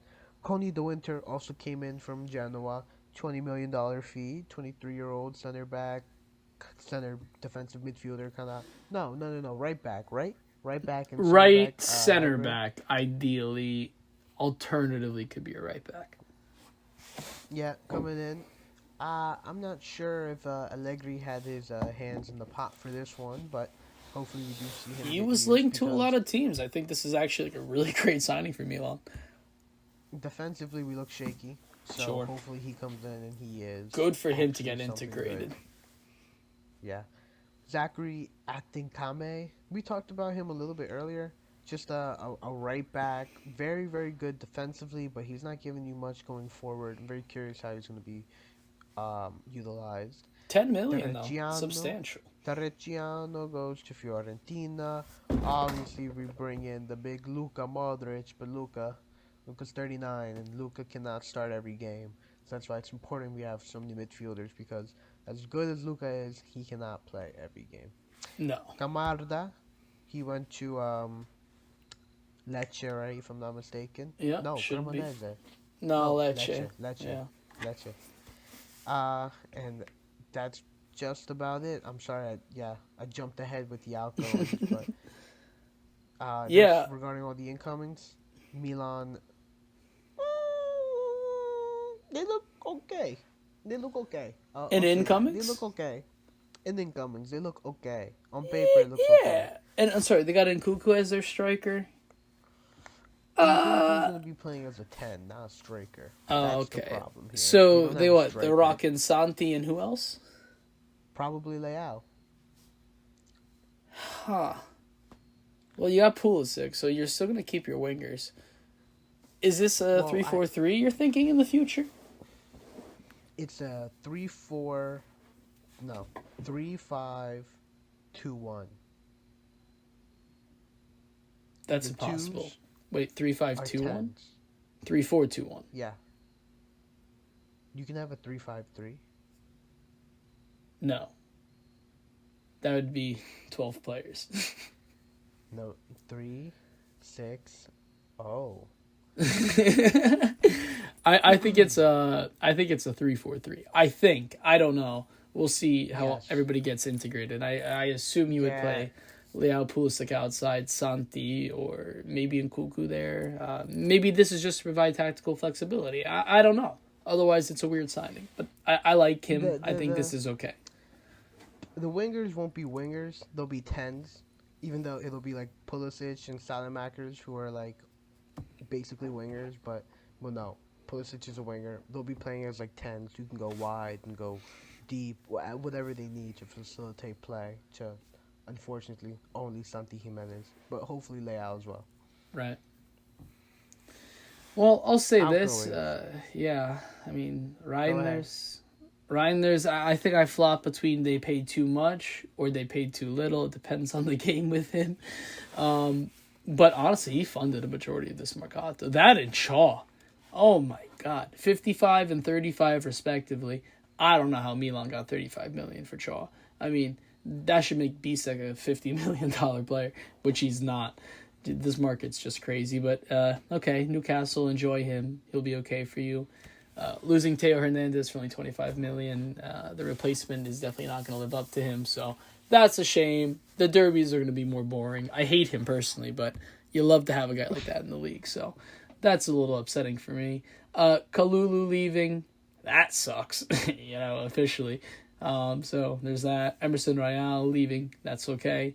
Musa, it's only on loan, so we'll see what happens there. Marco Pellegrino. Interesting. I don't know too much about this guy. Yeah, okay. All right. I was just looking to see if I recognize the name, but I'm not going to say anything about him, but that could be a name to watch, supposedly. Sportiello, I don't know how he keeps just joining new clubs every year. It's just a weird thing about him. Also, Everyone needs a backup keeper. Yeah, that's true. Luka Jovic goes to Ike of Greece. So, Oh, guys, Greek episode confirmed. We gotta do one. We gotta do one. yeah. It's going to We gotta cover happen. this Greek league. We gotta cover the Greek league. Yeah, also Pobega to Roma. Or not to Roma, sorry, to Bologna. Santi Jimenez to Bournemouth, which I think we might have mentioned. Besides that, nothing really crazy on the Milan front in outgoings, besides the names we already mentioned. They operated on a 7 million profit. So, I give Milan a B. I think a B is fair, considering everything. I think a high B because we made money. If we had brought in, A better left back. I want to say a better center back. I Yeah. know we have the winter. I think you but- would have liked to have seen either Tomori or Pavlovic leave, at least one of them. Yes, and then I would have liked to have had a kanji. When we were linked to him, I didn't know that brief you when guys we were linked to him. Very interesting. I didn't know that he was on the Just- market, really, till today. Yeah, so I was a little upset we didn't get him. Even more upset the fact that he signed with you guys. So that was very frustrating. I just think another center back would really help this team. It's a shame, but I think with the squad we have, it'll be okay. Yeah, a high B. I'll settle for a high B. Maybe I would make the argument for an A. I think other teams would qualify a little better. But overall, I say B. Keep them B for now. We can readjust if we need to. All right. Following that, we have Bologna. I'm not happy about Bologna. I'm not. Tell They me. paid 17 million for Jonathan Rowe. I mean, Brian, do you know enough? Do you know anything about this guy? I mean, I can't really testify. He came from Marseille. No, I didn't know. I don't know anything about this guy. In fact, for a while, I thought everyone was referring to Emil Smith Rowe when they were I talking thought about the same Rowe. thing. So And maybe, I'm yeah, like, when did Emil Smith Rowe leave the Prem? I was very upset about that. Then I found out it's just this guy, who hasn't really done anything with his career. He's an under yeah, 21 champion, I guess. Sure, yeah. go I don't crazy, know. bro. I mean, we'll see. It's Bologna, but 17 million seems kind of steep. So we'll see how that goes. They signed this very interesting guy, Vidic. They paid 11 million. He's 22. Came from the Czech Republic. I mean, yeah, let's see how he develops. He could be an interesting player. I like names like this. Not high cost, but decent potential. It shows that the club's willing to trust them. They signed this other guy. I believe he already started. Tor Bjorn Hegem, I don't know, some Viking name. They got him for about 7.5 from West Brom, so championship. So we'll see how that plays out. They signed Zortea. I like Zortea. He's 26 now. I don't like that about him. But for 7.5 million, that's fine. That's good depth. Casale gets confirmed from Lazio. I like Casale. I don't think everybody loves Casale, but yeah, he's a solid player. Tommaso Pobega, he's okay. I'm not really thrilled. I'm not really upset. Shout out Just kind of. Omega. And funny enough, Suleimana, the other one now this time, 500,000 loan fee, and he came from Atalanta. What else we got here? Ciro Immobile, yeah, who's already hurt, so we're not even going to talk about him. And then Bernardeschi, who is yet to debut, but I hope does nothing with his career because I hate him. What else we got here? Massimo Pessina, I don't know him. He's a nobody. Okay, and outgoings. Brian, I'll let you take the lead here. There's a Dan lot of them. and Doy, $42 million to Forest. That's the big one. That's really the only one everyone kind of cares about because he's hit the ground running and he's so And good. Becumba, also. Both of them. Best players on their team by far. Yeah. It's just he went to Napoli, so that's the problem with Bakuma because this Napoli team now looks even crazier. Yeah, it's But scary. Endoy, Bakuma, there's also Martin Ehrlich, center back, comes in or goes out to. I'm not even gonna try to pronounce this name, but Micheland, I think. you guys know it. You guys would know it. It's just like it's the one with the red badge in the middle. Yeah, they had a cool outline. story like a few years ago. Who remembers that? Not Yeah. me, but yeah, that team. Yeah, nothing crazy happening in the outgoings. Like we figured out earlier, Posh came back, but he went straight on loan to Como. So just a bunch of loan transfers and David de Calabria. He ended his loan, but he's out in the Greek league now. So Wait, nothing what? really exciting. Oh, you didn't know that? Calabria's in the Greek league now. We're gonna have so much fun this year with our Greece episode. We'll save that for you guys. It's gonna be great. Maybe a Greaster special we could call it. See how all these guys fare out at the end of the season. Yeah, he plays for Panathinaikos. Yep. Wow. All right. I think that's about all we got. The green. There's the green. There's yellow and black, and the good old red and white. So and black and white if you like Pauk, but nobody does. So don't worry about all that. But yeah. What was the money here looking like? 29 million in the green. It's a very good transfer market for Bologna in terms of money coming in. But Yeah, terrible squad for a looks team weak. trying to compete in Europa League. I don't know. Poor Italiano. He was not back this market, in my opinion. I think this is perhaps one of the worst transfer markets for a team, and I think it would be justified to put them in perhaps D tier. I will say because of the sheer profit, C tier. Okay, that's fair. And like I I'll said, go we with can the low C. reevaluate. Low Low C. C. Low C. C minus. I pass with those, so that's okay. Yeah, so these next few teams we're probably gonna end up just running through them just because A, we don't recognize the players, Sure, or there's nothing really that exciting because we have already covered the bigger teams in the league already. sure. I mean, I'll just run through Como here because they did some good work. They signed this guy, Jesus Rodriguez, 22 million. I don't know. He's 19, but Cesc wanted him. You give it to him. This other guy, Nicholas Kuhn, 19 million. You know, I don't know anything about him, but we'll see. Once again, Kibu wanted him, so you give it to him. Now, this guy I've heard about, Martin Baturina. He's apparently a very highly rated talent. Keep an eye out on this 22-year-old from Croatia. Came from the same team as Sukic, I believe. So, maybe that team was cooking. Maybe they got something good in the scouting department there. So, I'd like to trust that.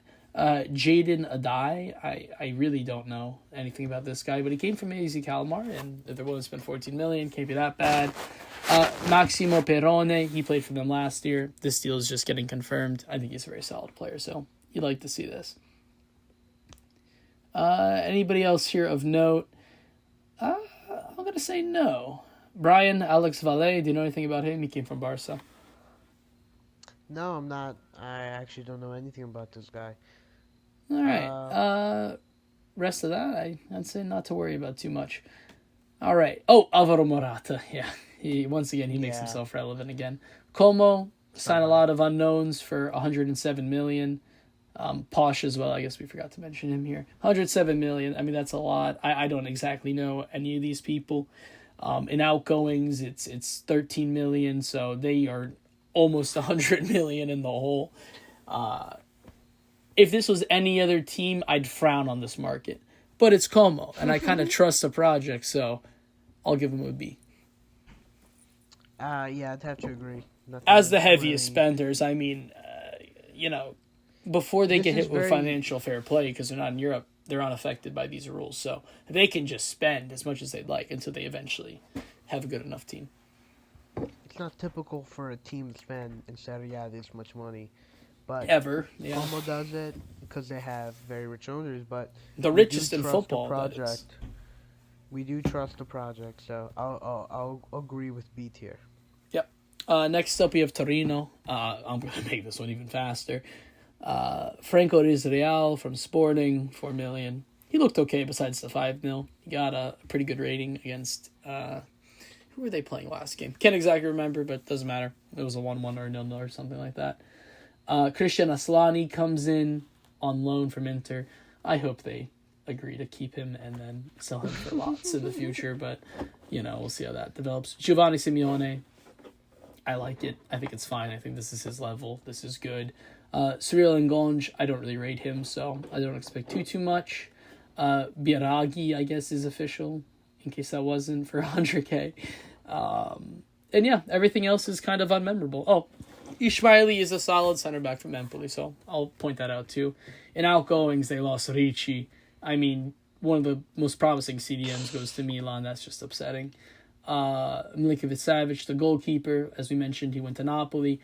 He was a very good keeper in the league, specifically for a team like Torino. They're going to lose a lot of points not having him. Not to disrespect this other guy, but I just think he proved himself. Antonio Sanabria has already scored for Cremonese, so kudos to him. But he's not that great, so nothing really to miss there. And the rest of these signings and outgoings are unremarkable. So overall, they generated a 20 million profit. This is bad. This is D. This is a D tier, in my opinion. This has to be one of the worst ones, just because the squad. You didn't get better, and it's just a lateral step. It's just a lateral step. I'd argue worse. I understand they brought in some money. They brought 21 mil, sure. But they lost some pretty big players, and I have no And they got whooped. They got whooped 5-0 in the first game. I mean, come on. I'm not saying I don't have any confidence in any of these players that they've brought in. Yeah, wait till they have to play Udinese. Who is coincidentally our next team. Yeah, I mean, Brian, I'll let you run through this, yeah. Arthur Ala. Fuck him. 8 mil coming Fuck from that Metz. guy. Ooh, Fuck him. Okay. You got opinions? You just scored. He just scored against us. Yes. From my understanding, he is somewhat highly touted, and he is he's wanted by other clubs, but he has found his way to Udinese, and I think Udinese have a lot of work to do considering they lost some pretty big players. They lost basically their whole attack. Lorenzo Luca finding his way to Napoli, Dalvin going to Lens, and Alexis Sanchez going to Sevilla. I don't understand how he's still playing football, but Yeah, that's a rough they one. he is scoring. He's a creative outlet for them. Lennon Miller as well from Motherwell, Scotland. I actually know just a tiny bit about, but he is sort of like a creative midfielder, crashes into the box. He might do good. These Scottish players have tended to have a good record in Serie A. He might just be another one. He's only 18 years old, so keep an eye out for him. Adam Buksa, another Polish player, center forward from again the same Danish club, came in for 5 million. Can't say I know anything about him, but he's 29 years old, so maybe he's just there just to be a target man, Polish kind of like what's his name, Milik, just to exist, give him the ball and facilitate play. And just basically players that no one has ever heard of. We got Hold a on. Danish center I'd like to forward. give a shout out. I'd like to give one shout out to Alessandro Nunziante from Benevento, just because he's from the same hometown as my family. I expect him to be one of the best keepers in the world. That's all I have to say. Thank you. Yeah, I mean, Zaniolo, is that true? Is he really at Udinese? Yeah. Yeah, all right. Seems like a little He Delafeo doesn't. situation. Didn't he, go into the Fiorentina? He went into, a locker room last year for, a youth game and, started swearing while he was drunk at a bunch of youth players, so he had to leave Fiorentina. Thought was at Roma or something. No, He used to yeah. play for Roma, He's a but failure. He's a he, failure. yeah, he doesn't excite me in any sort of way.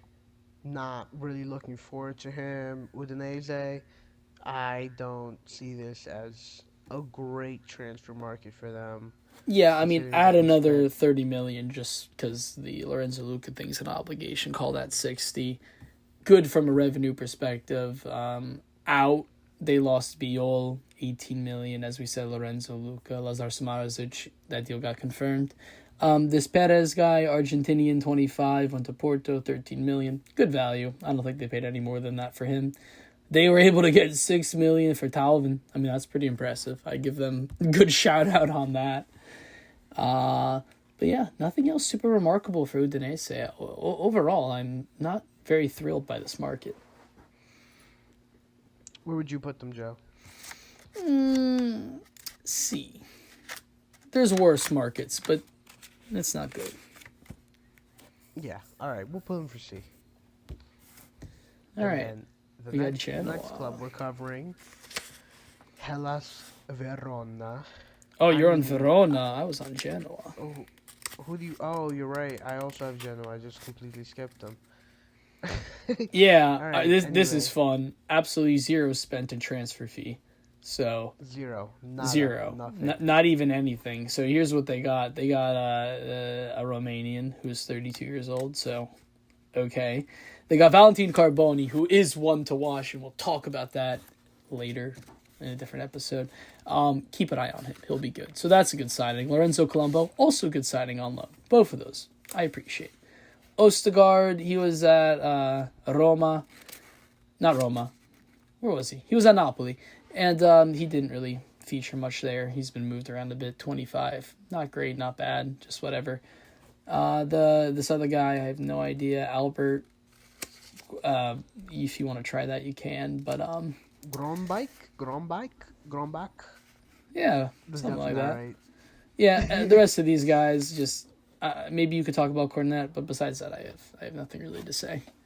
Not impressive. Yeah, I thought Cornet was going to be better. He's 28 years old now. He was all right for a stint in the Prem, I believe, where he was just killing that wing, that left side, that like left back. But now he's really failed to impress. So, thanks, Genoa.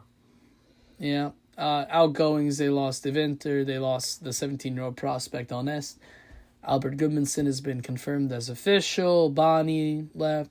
Besides that, besides losing Coney DeVinter, which I believe they'll still stay up, which is their goal. So, nothing in, nothing out. 52 million in the green. I mean, great sales, I suppose. Not great incomings. Brian, I kind of want to give them they don't really deserve a B, but I don't think they deserve a D. Just for the sheer revenue, I guess you have to give them a C. I agree. I was leaning towards C or D. Yeah, like when your goal is just to avoid relegation, I think that's fine. That's okay. Will they avoid relegation? Who Yeah. knows? I don't know. We'll talk about it. Next up, though, Hellas Verona. I mean, they lost two of their starting center backs. I hope they get relegated. I do not like this team. They spent about 15 million to bring in nobody. I can't even tell you about any of these names, so I just won't. In outgoings, like I said, they lost Coppola and Gagliardi. This is just not a good market. This is not a good market. I give this a D, and I hope they get relegated. Yeah, the only player I really know anything about is Armel Bella Kopcha. He's a Senegalese German center back from Southampton. He came in on loan. I don't think he'll do anything crazy here, but he's probably one of the best players in this Hellas Verona team. This Hellas Verona team sucks. I'd put them D tier. Yeah, no, I don't disagree with you. Funny enough, there's a Gift Orban, but it's not the Gift Orban that everybody knows that they signed. It's a completely different one. So I just wanted to point that out because that gave me great confusion. So we'll just get past that. Who is Nigerian? Yeah, not like the Hungarian, which was the other one. So that was interesting. What's your next team? Our next team is Cagliari, which we've covered. Excuse me. Yeah, we basically went through all this. Michele Dopo, just another one from Atalanta, came in. Gaetano, as we said, Caprile. Roberto Piccoli did not come in from them. He left instantly, so they just made instant plus Valenza. Outgoings, we kind of touched on that. Honestly, D. This is a D, Mercato. They broke even. They didn't get better. Arguably, they got marginally neutral. So, yeah, that's where I'm at.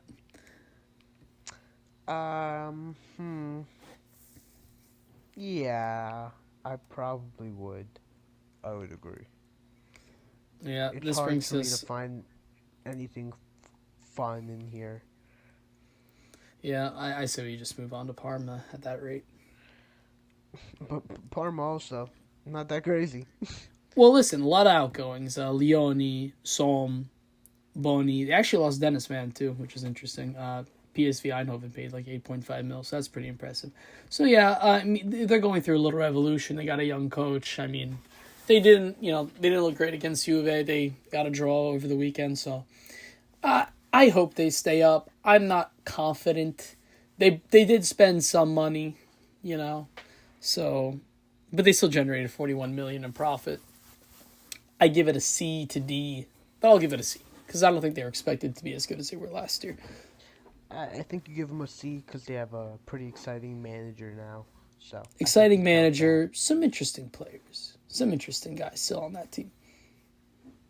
Now, Lecce. Joe, do you know any of these players? Do you know any of these players? Who came in? Yeah.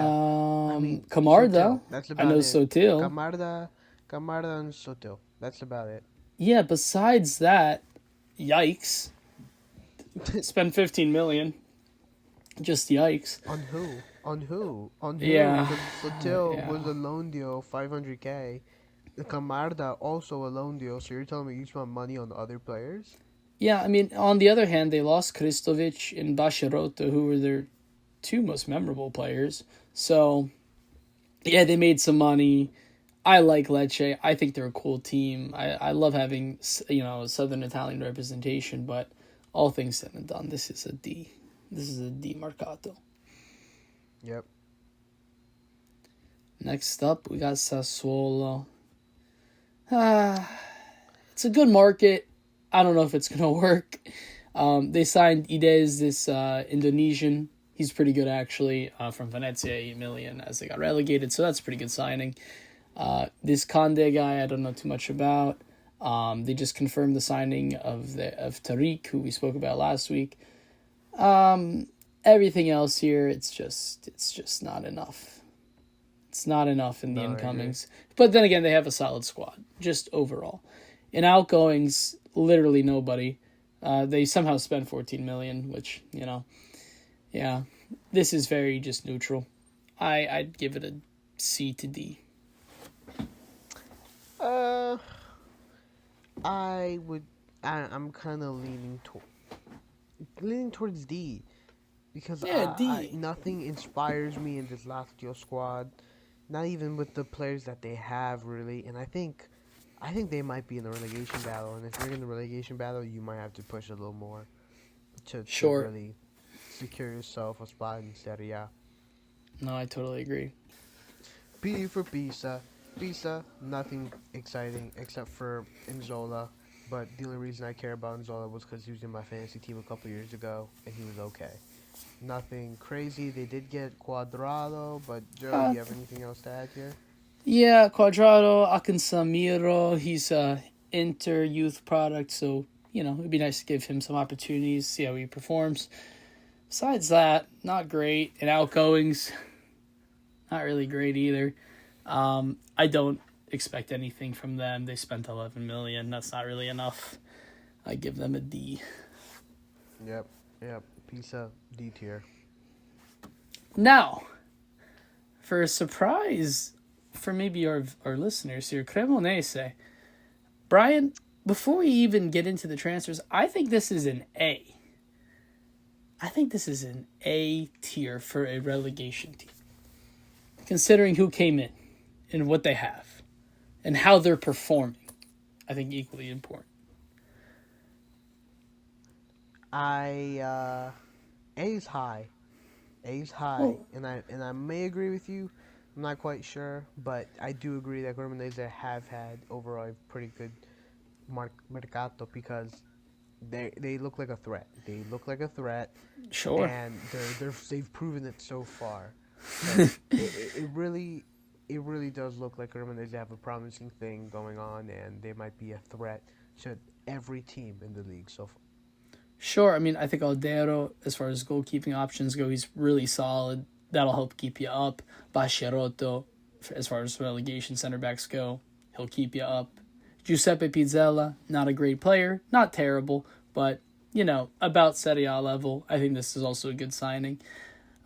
They signed Pareo from Udinese, another Serie A level player. He's not sensational. He's not terrible.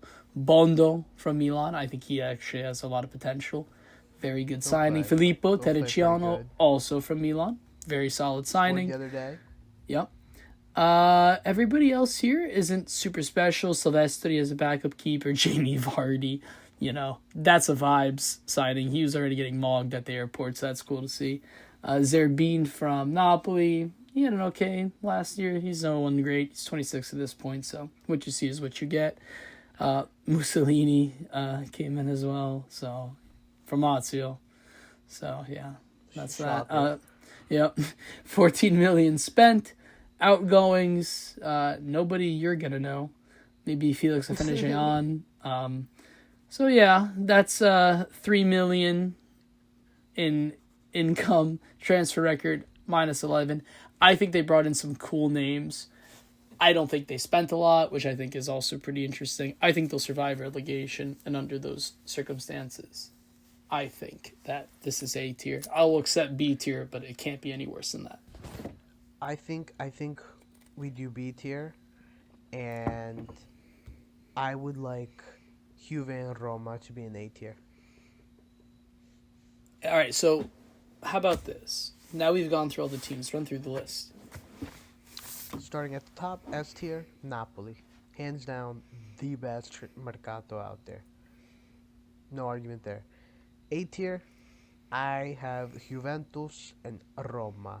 I think these two had good mercatos. I think the mercato of getting Gasparini was also huge for Roma, and they look exciting.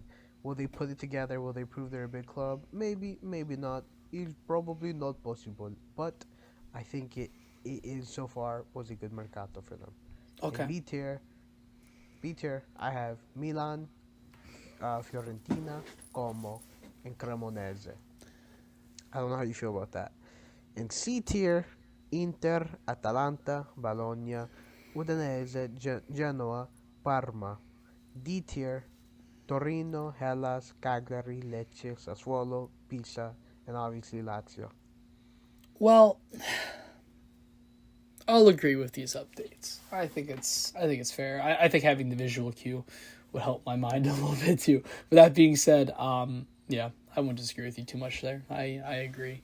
And this kind of brings me into our next topic, which I don't know that I necessarily prepared you on, but I took some notes here, if you'd like to hear. Go ahead.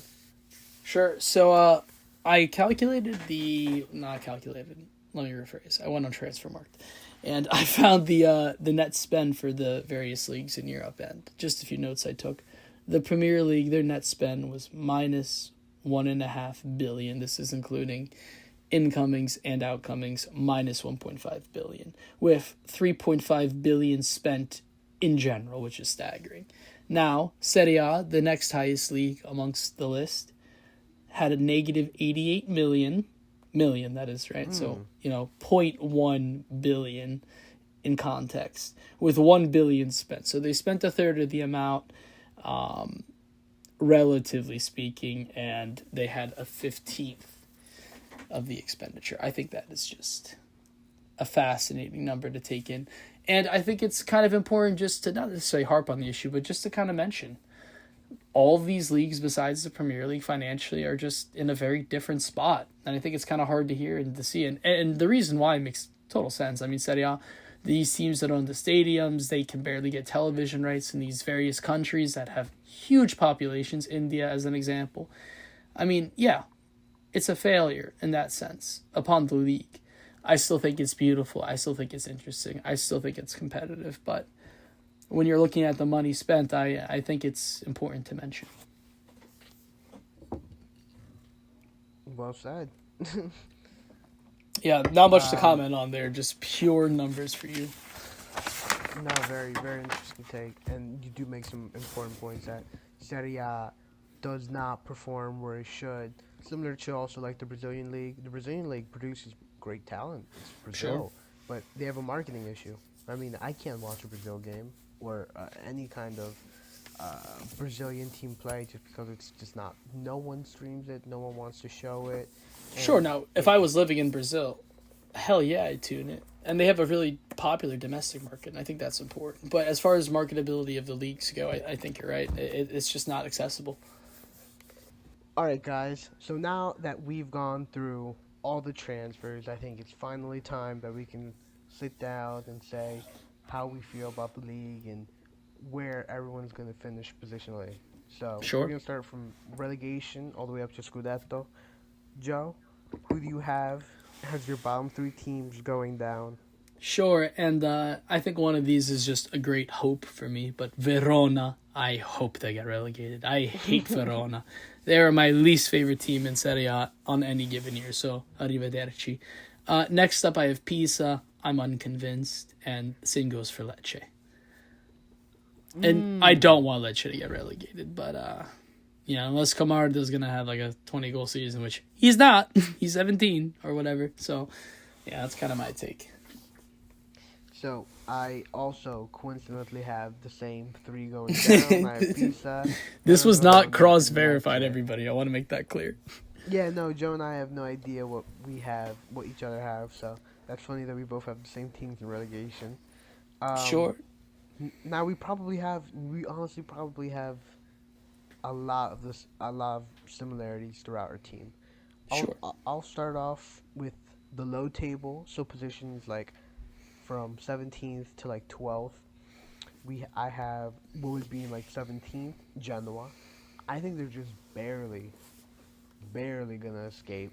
I hope they go down. Honestly, I want Genoa to go down. No, I love Genoa. That's a great stadium and a great fan base. They deserve better than what they receive, but they should stay where they are. So 17th Genoa, 16th would be Udinese. Actually, no, it's going to be Sassuolo, then Udinese, Torino, Parma, and Cremonese. Kind of low, but I think it's an acceptable position considering the team that they are. Sure. I formatted my list a little differently. I just have it grouped up as mid table, so I'll just run through that. So in no particular order, but kind of an order. Fiorentina, Bologna, Torino, Atalanta, Cremonese, Udinese, Sassuolo, Cagliari. I think those are your mid-table teams. There's no Europe for these people unless a freak Coppa Italia win happens, as it did with Bologna last year. I think there's some notable teams missing out. Now, don't get me wrong, some of the teams I mentioned are in European competitions even this year, so maybe they win one and maybe they go to Europe anyway. But just as far as league standings go, and like I said, no particular order, that's what I have selected. So, my mid table, some positions like 7 through 11, I have Lazio, Como, Fiorentina, Bologna, and Cagliari. So I'm pretty sure we have basically the same mid table, Minus more or less. minus one or two, which we'll get into now. I was More or bumping less, ourselves yeah. up to Conference League here, where I believe that Como's going to sneak it in. I think it'll happen. I think they had a setback the other week, but they're still a very capable team, and there's a lot of change happening in Serie A this year, and they're consistent, if not an improvement where they were last year. So yeah, I think they have potential to break in. So I have Atalanta Yeah, I in the can see that Conference too. League I can position. see that too. It's Atalanta. I think they could just sneak their way there. I mean, last year they were title contenders for most of the year, but I think they'll drop down the conferences because there is some quality in the squad too. Is Ivan Juric the best manager ever? No, but I think No, he'll do all right. arguably one of the uh, worst. But we'll see. in in Europa, I have Milan. I think Milan are gonna finish fifth. I think they're not gonna finish in the top four. I think they're gonna finish fifth, and I think they're gonna finish in the Europa spot. I don't know how you feel about that.